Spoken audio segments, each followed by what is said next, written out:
नमस्कार दोस्तों, स्वागत है आप सभी का कृष्णा एकेडमी के यूट्यूब चैनल पे। आज हम लोग हिस्ट्री यूपी ट्रिपल एससी के लिए हिस्ट्री पढ़ रहे हैं, जिसमें आज हम लोग पढ़ेंगे वैदिक संस्कृति। हमने हड़प्पा सभ्यता के बारे में पढ़ लिया है, यानी कि सिंधु घाटी सभ्यता के बारे में पढ़ लिया है। अगर आपने वो वीडियो नहीं दिखा है तो आप प्लेलिस्ट में जाके उस वीडियो को देख सकते हैं। आज हम लोग का टॉपिक है वैदिक संस्कृति, इसके बारे में आज हम लोग कंप्लीट पढ़ेंगे, ठीक। और ये जो क्वेश्चन है जो मैं आप लोगों को करा रहा हूँ, ये सब आए हुए क्वेश्चन है, यानी कि ये सब आपके प्रीवियस ईयर क्वेश्चन में आए हुए हैं। चाहे वो आपका जूनियर असिस्टेंट का पेपर हो, लेखपाल का पेपर हो, वीडियो का पेपर हो या मंडी परिषद का हो, उन सभी में ये क्वेश्चन पूछा गया है। और हमको टू द पॉइंट ही पढ़ना है, उससे बाहर नहीं पढ़ना है, क्योंकि आपका जो सिलेबस है ना वो बहुत सीमित है। जैसे आप यूपी ट्रिपल एससी पेट की अगर बात करें तो बहुत सीमित है, तो आपको सीमित चीज़ें ही पढ़नी है। अगर प्रीवियस ईयर क्वेश्चन आप लगा लेंगे तो आपका काम बन जाएगा। तो चलिए स्टार्ट करते हैं। हमारा पहला है कि आर्य संस्कृति भाषा का शब्द है, यानी आर्य जो है यह संस्कृति भाषा का शब्द है, जिसका शाब्दिक अर्थ होता है श्रेष्ठ। आर्य का मतलब क्या होता है? श्रेष्ठ या कुलीन है, ठीक है। हमारा अगला है कि क्लासिकी संस्कृति में आर्य शब्द का अर्थ एक उत्तम व्यक्ति से है। तो अगर आपसे क्वेश्चन पूछा जाए कि आर्य शब्द का अर्थ क्या है, तो या तो श्रेष्ठ या कुलीन होगा या एक उत्तम व्यक्ति से होगा। और आपको पता है कि वेद कितने हैं, तो वेद कितने हैं? तो 4 हैं। कौन कौन से? तो ऋग्वेद, सामवेद, यजुर्वेद और अथर्ववेद, ठीक। और वेदों में सर्वाधिक महत्वपूर्ण कौन सा है? तो ऋग्वेद है, तथा इसे सर्वाधिक प्राचीन भी माना जाता है। तो अगर आपसे क्वेश्चन पूछा जाएगा कि वेदों में सर्वाधिक महत्वपूर्ण कौन है, तो वो है ऋग्वेद।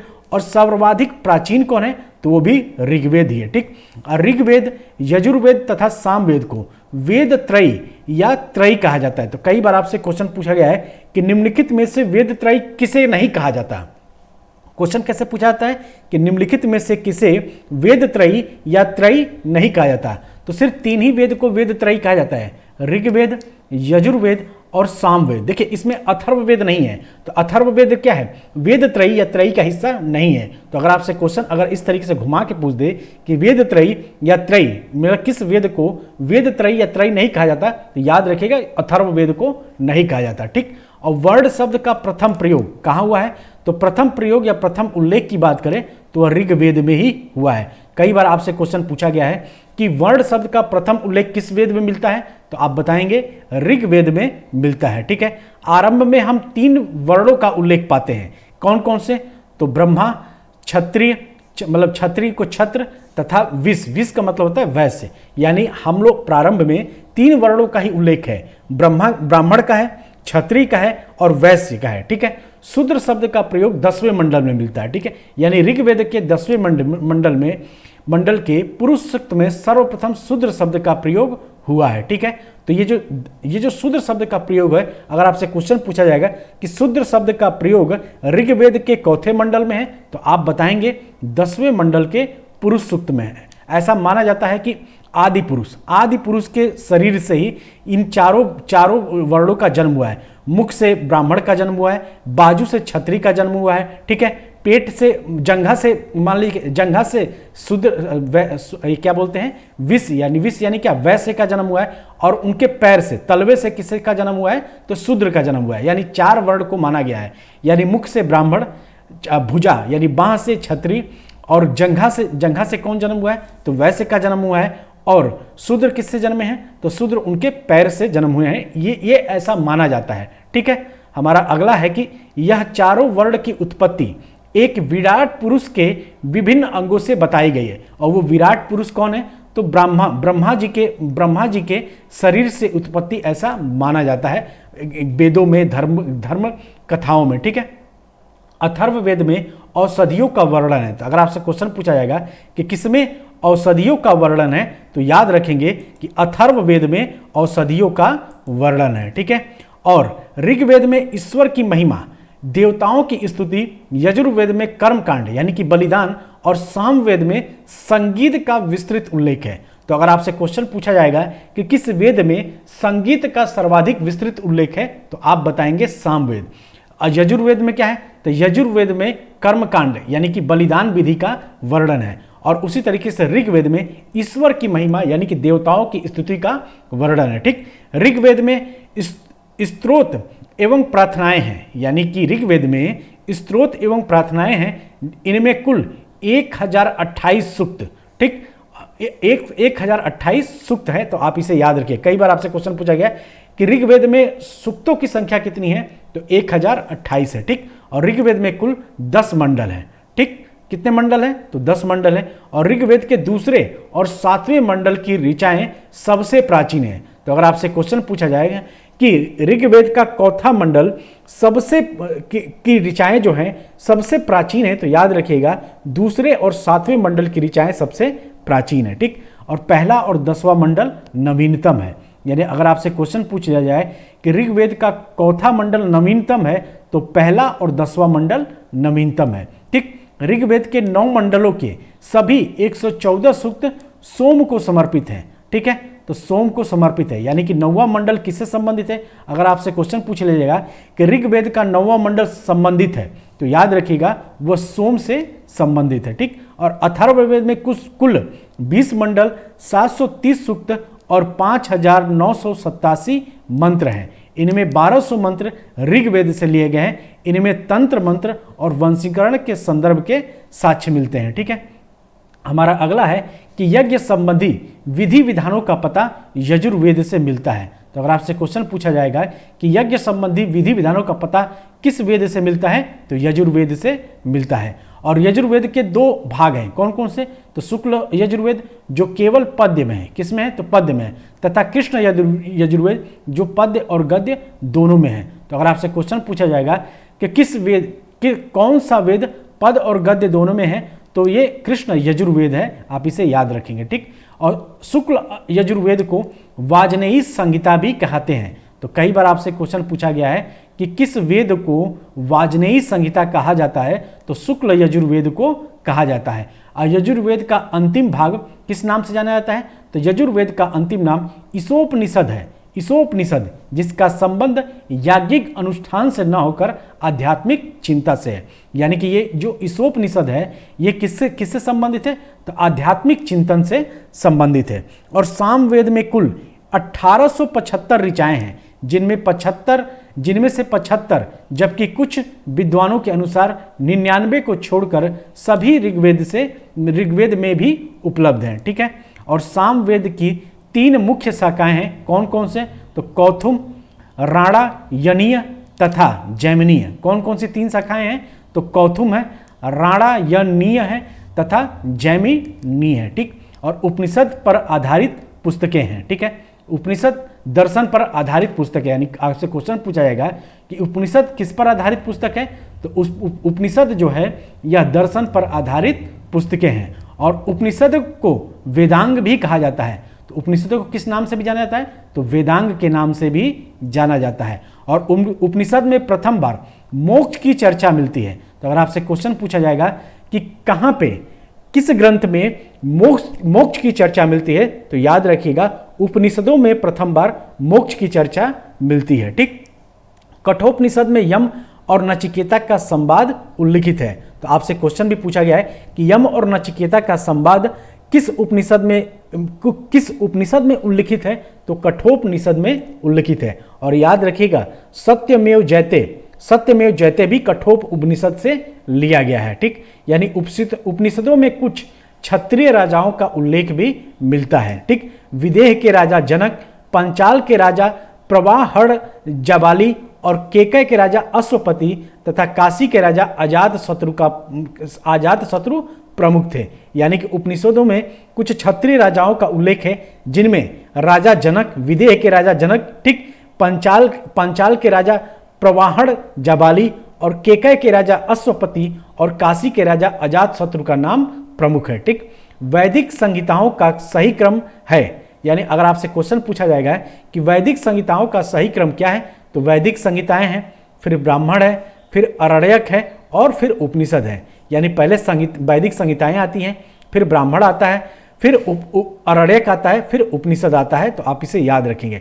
और सिंधु नदी का ऋग्वैदिक काल में सर्वाधिक महत्व था। तो अगर आपसे क्वेश्चन पूछा जाएगा कि ऋग्वैदिक काल में किस नदी का सर्वाधिक महत्व था, तो वो था सिंधु नदी का। और इसी कारण इसका उल्लेख ऋग्वेद में सर्वाधिक हुआ है, ठीक। और सरस्वती ऋग्वैदिक आर्यों की सर्वाधिक पवित्र नदी थी। तो अगर आपसे क्वेश्चन पूछा जाएगा कि ऋग्वैदिक आर्यों की सर्वाधिक पवित्र नदी कौन सी थी, तो वो थी सरस्वती, ठीक। लेकिन अगर आपसे क्वेश्चन पूछा जाएगा कि ऋग्वेद में सर्वाधिक किस नदी का उल्लेख हुआ है, तो सिंधु नदी का उल्लेख हुआ है। सरस्वती को मातेत्मा, देवीत्मा और नदीत्मा कहा गया है, यानी किस किस नाम से जाना गया है, तो सरस्वती को मातेत्मा, देवीत्मा और नदीत्मा नाम से भी जाना गया है। और ऋग्वेद में उल्लिखित कुंभा यानी कि काबुल नदी को, कुर्मु यानी कि कुर्रम नदी को, और गोमती गोमल नदी को, और सुवास्तु स्वात नदियां अफगानिस्तान में बहती थे। यानी कि ये जो नदियां हैं कुंभा, कुर्मु, गोमती और सुवास्तु, जिसका उल्लेख ऋग्वेद में हुआ है, ये सभी नदियां कहाँ बहती हैं, तो पाकिस्तान अफगानिस्तान में बहती थी, ठीक है।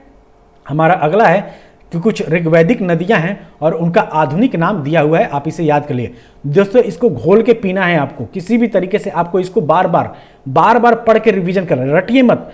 बार बार अगर आप 8-10 बार लगातार पढ़ लेंगे ना, तो आपके दिमाग में चीजें धीरे धीरे बैठ जाएंगे, ठीक। देखो, दृश्यवती का आधुनिक नाम क्या है, तो चितंग या घंघर है। शतुद्री को क्या कहता है, तो सतलज बोला जाता है। परुशड़ी को रावी, और इसी रावी नदी के कारण दासराज युद्ध हुआ था, ठीक है। तो आप इसे भी याद रखिएगा, परुशड़ी रावी को कहा जाता है। कुंभा का आधुनिक नाम क्या है, तो काबुल है। वितास्ता का आधुनिक नाम क्या है, तो झेलम है। अस्कनी का आधुनिक नाम क्या है, तो चिनाब है। विपासा का आधुनिक नाम क्या है, तो ब्यास नदी है, ठीक है। गोमती का आधुनिक नाम क्या है, तो गोमय है, ठीक। कुर्मु का कुर्रम हो गया, सदा नीरा का गंडक हो गया, और सुवास्तु का स्वात नदी हो गया, ठीक है। आश्रम व्यवस्था का प्रचलन कहाँ मिला है, तो वेदोत्तर काल में ही हुआ है। और आश्रम व्यवस्था में पहले क्या होता था, ब्रह्मचर्य आश्रम होता था, फिर गृहस्थ आश्रम होता है, फिर वानप्रस्थ आश्रम होता है, फिर संन्यास आश्रम होता है। यानी ऐसा माना जाता है कि इंसान जो है 700 साल तक जीता है, ठीक है। तो 1 से लेके 25 साल तक वो ब्रह्मचर्य का जीवन जीता है, फिर 25 से लेके 50 तक वो क्या करता है, गृहस्थ जीवन जीता है, फिर 50 से लेके 75 तक वो आश्रम वानप्रस्थ यानी कि वन को चला जाता है, और उसके बाद से 75 के बाद वो पूरी देश दुनिया मोह माया से लेकर संन्यास में चला जाता है, ठीक है। हमारा अगला है कि छांदोग्य उपनिषद में केवल 3 आश्रमों का उल्लेख है, जबकि जबालोपनिषद में सर्वप्रथम 4 आश्रमों का उल्लेख मिलता है। तो याद रखिएगा, अगर आपसे क्वेश्चन पूछा जाएगा कि किस आश्रम में, मतलब किस उपनिषद में केवल 3 आश्रमों का उल्लेख है, तो वह है छांदोग्य उपनिषद, जबकि जबालोप उपनिषद में 4 आश्रमों का उल्लेख मिलता है। और वो 4 आश्रम कौन कौन से हैं, तो ब्रह्मचर्य है, गृहस्थ है, ठीक, वानप्रस्थ है और संन्यास है। वरुण देवता को वैदिक सभ्यता में नैतिक व्यवस्था का प्रधान माना जाता है। तो अगर आपसे क्वेश्चन पूछा जाएगा कि नैतिक व्यवस्था का प्रधान किस देवता को माना जाता है, तो वैदिक सभ्यता में वरुण देवता को नैतिक व्यवस्था का प्रधान माना जाता है। इसी कारण वरुण को क्या नाम से बोला जाता है, तो ऋतस्य गोपा भी कहा जाता है। तो अगर आपसे क्वेश्चन पूछा जाएगा कि ऋतस्य गोपा के नाम से किसे जाना जाता है, तो वह वरुण देवता को जाना जाता है। और बृहस्पति को वैदिक देवताओं का पुरोहित कहा जाता है। किसको, तो बृहस्पति को वैदिक देवताओं का, किसका, तो वैदिक देवताओं का पुरोहित माना जाता है, ठीक। और ऋग्वैदिक मतलब वैदिक साहित्य में कुछ ऐसी विदुषी स्त्रियों का उल्लेख मिलता है जिन्होंने क्या क्या वेद मंत्रों की रचना की थी। उसमें कौन कौन सी थी, तो अपाला हैं, घोषा हैं, विश्ववारा हैं और लोपामुद्रा हैं। ये ऐसी विदुषी महिलाएं हैं जिनको ऐसा माना जाता है कि ये वैदिक साहित्य में कई ऐसी वेद मंत्रों की रचना की थी, ठीक है। और लोपामुद्रा कौन थी, तो लोपामुद्रा अगस्त्य ऋषि की पत्नी थी। कितनी थी, तो अगस्त्य ऋषि की पत्नी थी, ठीक। और वैदिक काल में सोने के हार को किस नाम से जाना जाता है, तो निष्क नाम से जाना जाता है। और ये कई बार क्वेश्चन पूछा गया है कि सोने के हार को, वैदिक काल में सोने के हार को किस नाम से जाना जाता था, तो निष्क नाम से जाना जाता था। अब बौद्ध जातक में 3 प्रकार के स्वर्ण सिक्के का उल्लेख मिला है। तो अगर आपसे क्वेश्चन पूछा जाएगा कि 3 प्रकार के स्वर्ण सिक्कों का उल्लेख कहाँ मिला है, तो बौद्ध जातक में मिला है। प्रथम क्रम में निष्क, दूसरे क्रम में सुवर्ण और तीसरे क्रम में मसाका। कि कौन कौन से हैं। तो प्रथम क्रम में निष्क, और दूसरे क्रम में सुवर्ण, और तीसरे क्रम में मसाका नाम से जाना गया है। ठीक है। और 1400 ईसा पूर्व के बोगज कोई, इसको बोगाज कोई भी कहीं कहीं देखा जाता है, कहीं कहीं बोगज कोई, तो याद रखिएगा बोगज कोई या बोगाज कोई, जिसको एशिया माइनर के नाम से भी जाना जाता है, कि अभिलेख में ऋग्वैदिक काल के देवताओं का उल्लेख मिलता है। और उनमें किन किन देवताओं का उल्लेख मिला है? तो इंद्र का मिला है, वरुण का मिला है, मित्र का मिला है, और नासत्य का मिला है। तो क्वेश्चन आपसे पूछा गया है कि बोगाज कोई या एशिया माइनर में किन किन देवताओं का उल्लेख मिला है? तो आप याद रखिएगा, इंद्र का मिला है, वरुण का मिला है, मित्र का मिला है, और नासत्य का मिला है। अब क्वेश्चन एक बार ऐसे भी पूछ लेगा आपसे कि बोगाज कोई या एशिया माइनर अभिलेख में किन देवताओं का उल्लेख नहीं मिला है? तो इन चारों के अलावा अगर कोई और ऑप्शन दे देगा तो वही देवता होंगे जो इसमें वर्णित नहीं है। ठीक। और बाल गंगाधर ने आर्यों को क्या बोला है? तो आर्यों को आदिदेशी के बारे में लिखा है। यानी इन्होंने, बाल गंगाधर का तिलक का मानना था कि ये जो आर्य थे ये आदिदेश, यानी कि ये मान लीजिए कि उत्तरी ध्रुव से आए हुए हैं, इनका ऐसा मानना था। ठीक।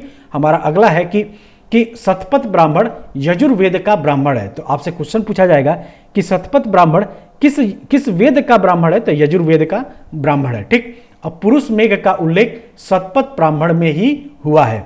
तो आपसे क्वेश्चन ये भी पूछा जा सकता है कि पुरुष मेघ का उल्लेख कहां हुआ है? तो शतपथ ब्राह्मण में हुआ है। और गोत्र शब्द का सर्वोत्तम उल्लेख ऋग्वेद में हुआ है। देखिए गोत्र का मतलब क्या होता है? पहले गोत्र को यह माना जाता था कि जहां पे पूरे समुदाय की गायें बांधी जाती थी, जहां पे पूरे समुदाय, देखिए पहले क्या था, पहले के लोग कबीलाई जीवन था, मतलब बस्तियां बना के रहते थे। तो वो क्या करते भाई, उन्होंने गाय को क्या किया था? पालतू बना लिया था। तो पूरे गांव के लोगों की गाय एक ही जगह बांधी जाती थी।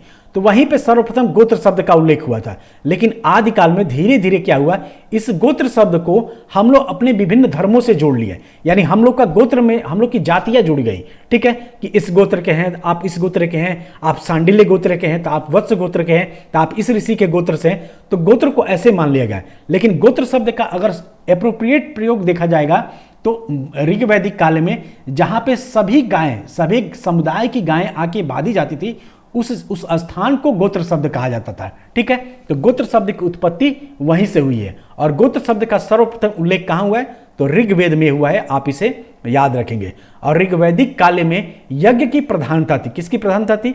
तो ऋग्वैदिक काल में यज्ञ की प्रधानता थी। जैसे आप कोई भी जैसे रामायण देखिए और उसके बाद से महाभारत देखिए, उसमें क्या क्या होता था? उसमें अश्वमेघ यज्ञ होता था, पता नहीं कौन कौन सा यज्ञ होता था। तो उस समय क्या था? उस समय यज्ञ की प्रधानता बहुत ज्यादा थी। और दशराग्य युद्ध, अभी मैंने बताया ना कि दशराग्य युद्ध का उल्लेख ऋग्वेद के 7वें मंडल में। तो आपसे क्वेश्चन पूछा जाएगा कि दशराग्य युद्ध या दशराज युद्ध कब हुआ था, किस मंडल में उल्लेख है? तो ऋग्वेद के 7वें मंडल में इसका उल्लेख है, जो 10 राजाओं द्वारा परुश्रेणी नदी यानी आधुनिक रावी नदी के तट पर लड़ा गया था, जिसमें भारत के राजा सुदाय की विजय हुई थी। किसकी विजय हुई थी? सुदास की। किसकी विजय हुई थी? तो सुदास की विजय हुई थी। आप इसे याद रखेंगे। ठीक। और ऋग्वैदिक आर्यों के 5 जनों में यदु, दुर्वा, पुरु, अनु, तुर्वस शामिल थे। कौन कौन से शामिल थे? तो ऋग्वेद के आर्यों के 5 जनों में यदु, दुर्वा, पुरु, अनु, तुर्वस और तुर्वस शामिल थे। ठीक। और ऋग्वेद में उल्लिखित यव शब्द का उल्लेख जौ से तदात्मय स्थापित किया गया है। यानी यव जो शब्द है वो किसका उल्लेख है? किस शब्द का है? तो जौ शब्द का है। ठीक है। और ऋग्वैदिक काल में सभा एवं समिति नामक 2 सभाएं राजा की निरंकुशता पर नियंत्रण रखती थी। यानी सभा और समिति जो थी, यह राजा की जो निरंकुश, अगर राजा निरंकुश ना हो उस पर यह नियंत्रण रखती थी, ये सभा और समितियां। ठीक है। सभा श्रेष्ठ तथा संभ्रांत लोगों की संस्था थी, जबकि समिति जो थी सामान्य जनता का प्रतिनिधित्व करती थी। ठीक। और ऐसा माना जाता है कि अथर्ववेद में सभा और समिति को प्रजापति की 2 पुत्रियां कहा गया है। तो अगर आपसे क्वेश्चन पूछा जाएगा कि किस वेद में सभा और समिति को प्रजापति की 2 पुत्रियां कहा गया है, तो वो कहाँ कहा गया? तो अथर्ववेद में कहा गया है। ठीक है। और ऋग्वेद में इंद्र का वर्णन सर्वाधिक प्रतापी देवता के रूप में किया जाता है, जिसे 250 सूक्त समर्पित है। तो आपसे क्वेश्चन पूछा जाएगा कि सबसे ज्यादा ऋग्वेद में सबसे ज्यादा 250 सूक्त में किसका वर्णन है? तो इंद्र का वर्णन है, ठीक। और उसके बाद से ऋग्वेद में अग्नि को 200 सूक्त में 200 सूक्त समर्पित है और वह इस काल का दूसरा सर्वाधिक महत्वपूर्ण देवता है। तीसरा स्थान वरुण का है जो समुद्र का देवता या ऋतु नियामक देवता है माना जाता है, ठीक है। और गायत्री मंत्र का उल्लेख कब हुआ है? तो गायत्री मंत्र ऋग्वेद में उल्लेखित है और इसके रचना विश्वामित्र है, ठीक है। और गायत्री मंत्र का उल्लेख मतलब किसमें है? तो शायद तीसरे मंडल में गायत्री मंत्र का उल्लेख है। देखिए यहाँ पे दिया भी है कि गायत्री मंत्र का उल्लेख ऋग्वेद के तीसरे मंडल में है। किससे? चौथे मंडल में? तो तीसरे मंडल में। और पुराणों की संख्या कितनी है? तो 18 है, ठीक। पुराणों की संख्या कितनी है? टोटल कितने पुराण है? तो 18 पुराण है। और पुराणों की रचना किसने की थी?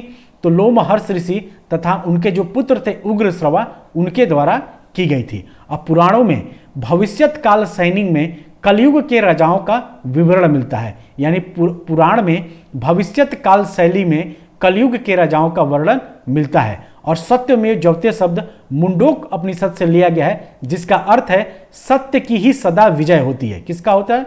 तो सत्य की सदा विजय होती है। यह भारत के राज चिन्ह पर भी अंकित है, ठीक। ऐतरेय तथा कौशितकी ऋग्वेद के 2 ब्राह्मण ग्रंथ है। तो आपसे क्वेश्चन पूछा जाएगा कि ऋग्वेद के 2 ब्राह्मण ग्रंथ कौन कौन से हैं? तो ऐतरेय ब्राह्मण है, ठीक। और उसके बाद से कौशितकी ब्राह्मण है। ये ऋग्वेद के 2 ब्राह्मण है। और वैदिक काल में गाय को अघन्या कहा गया है। अघन्या का मतलब न मारे जाने योग्य पशु कहा गया है। यानी इसको मारने पे बहुत बड़ा पाप मिलता था। क्योंकि देखिए मैंने अभी बताया ना कि उस समय का जीवन क्या था? कबीलाई था। और ज़्यादातर लोग क्या करते थे? खाद्य संग्राहक थे, खाद्य इकट्ठा करते थे। और उसमें गाय क्या थी? गाय से हमें दूध मिलता था। और इसीलिए गाय हमारे लिए दूध का भी काम करती थी और मांस का भी काम करती थी, ठीक। तो इसीलिए गाय को क्या कहता है? अघन्या कहने न मारे जाने योग्य कहा जाता था, ठीक है। तो इसीलिए गाय का सर्वाधिक महत्वपूर्ण वहां पे उस समय का प्रचलन था। मतलब सर्वाधिक प्रचलित पशु था मतलब गाय थी। और इसीलिए इसको अघन्या कहा जाता था। तो दोस्तों ये था हमारे वैदिक संस्कृति। हमने यूपी SSSC पेट के लिए 2 टॉपिक कवर कर लिया। टॉपिक वाइज सिलेबस के अकॉर्डिंग जितने भी टॉपिक आपके मेंशन है ऐसे ही मैं आपके कवर कराता रहूंगा। और ये सभी क्वेश्चन आए हुए हैं। और ऐसा नहीं है, देखिएगा अगर आप पेट का एग्जाम देंगे तो क्वेश्चन आपका इसी से आएगा। इसीलिए इसको आपको घोल के पी जाना है। आप चाहे जैसे पढ़िए, आप 10 से 12 बार अगर आप पढ़ेंगे, 10 से 12 बार रिवीजन कर लेंगे तो अपने आप चीज़ें याद हो जाएंगी। क्योंकि पहले से भी तो आप कुछ ना कुछ पढ़े ही होंगे, ठीक है। तो चलिए फिर मिलते हैं अगली क्लास में। तब तक आप सभी अपना ध्यान रखिएगा। जय हिंद, जय भारत।